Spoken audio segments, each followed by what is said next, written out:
Good morning, good afternoon, good evening. Friends, Kevin sir back from Personal Tutor. Standard 8 history playlist आप लोग देख रहे हैं. आपकी बुक का लास्ट चैप्टर है colonialism and the city.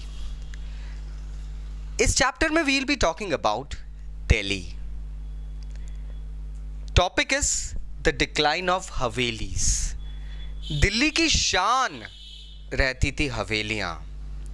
Mughal काल में जितने एरिस्टोक्रेट्स थे 17th से लेके 18th सेंचुरी का जो वक्त था उसमें जितने एरिस्टोक्रेट्स मुगल दरबार में मौजूद रहते थे वो लोग रहते थे बड़े बड़े मैंशंस में जिन्हें नाम दिया जाता था हवेली.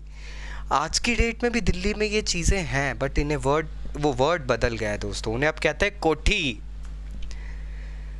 अब एक ग्रैंड मैंशन, एक कोठी, एक हवेली होती क्या थी? बेसिकली ये एक बहुत बड़ा घर टाइप होता था दोस्तों, जो कि एक पूरे वॉल्ड कॉम्प्लेक्स के अंदर बना रहता था.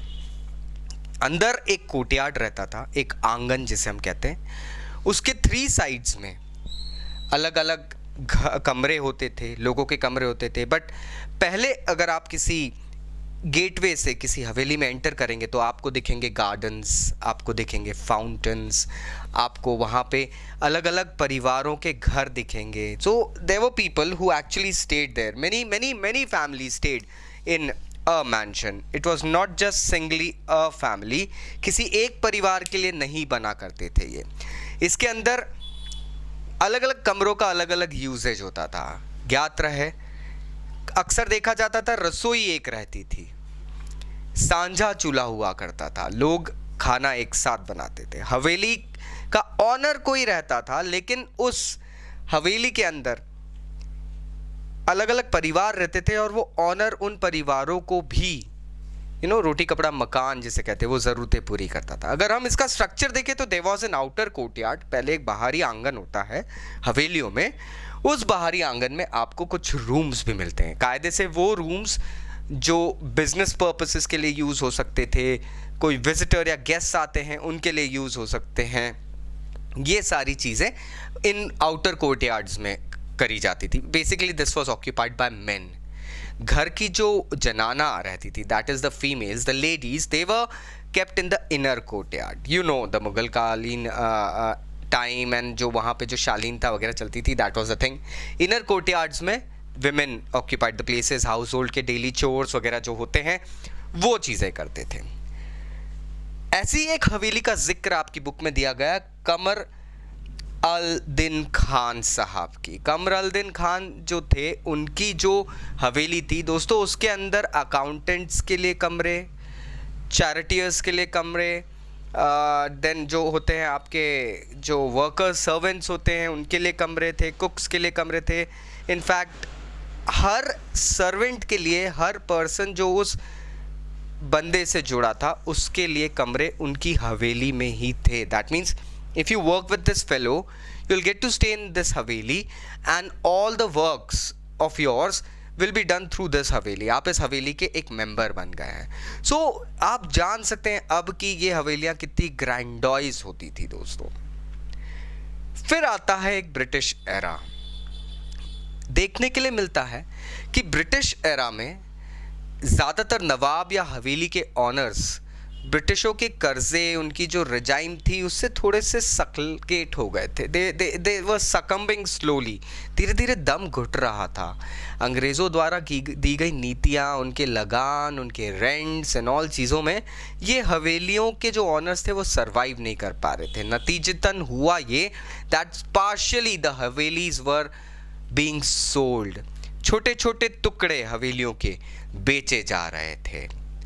बाजार फ्रंट पे हवेली के जो पार्ट्स थे उनमें दुकानें खुल रही थी. मतलब रोड पे हवेली के बाहर की तरफ अगर कोई पार्ट है उसमें दुकानें खुल रही है दोस्तों. ये सब काम होने लग गए थे. आज भी अगर आप जाते हैं, आज भी अगर आप अपने शहरों में पुरानी हवेलियों को विज़िट करते हैं दोस्तों, तो आपको उन हवेलियों के नीचे मॉडर्न दुकानें मिल जाएगी. ये दुकानें बर्तन, कपड़े, इन चीज़ों की होती है और काफ़ी पुराने टाइम से साहूकारों ने इन दुकानों पे अपने कब्जे जमा रखे हैं. So that is what you get to C.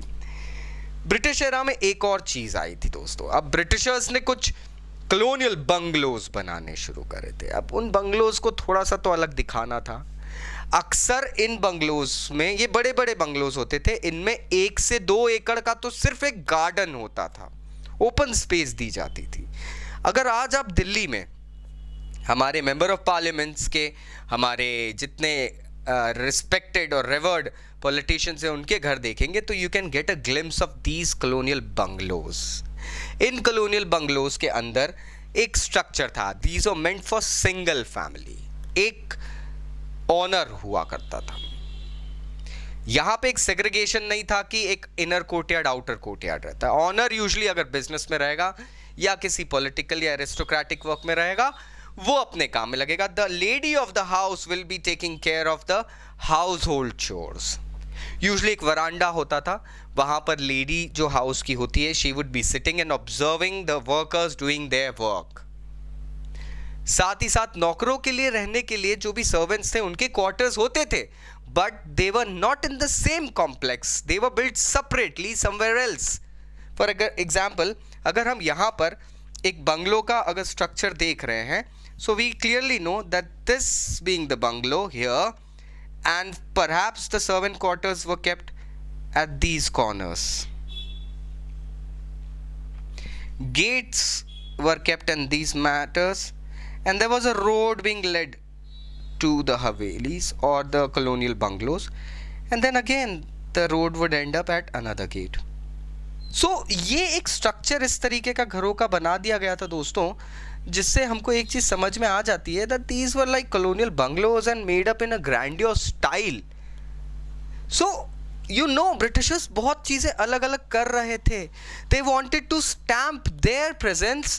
They wanted to go ahead and make people aware of their separation, the segregation जो हो रहा था, उसके लिए ब्रिटिशर्स बहुत अच्छे से इन चीज़ों को अप्लाई कर रहे थे। आशा करता हूं अब आपको ये टॉपिक समझ में आया होगा। नेक्स्ट टॉपिक में will be talking about how the municipality came into the existence, how municipality started developing Delhi. So तब तक के लिए stay tuned, take care, bye bye.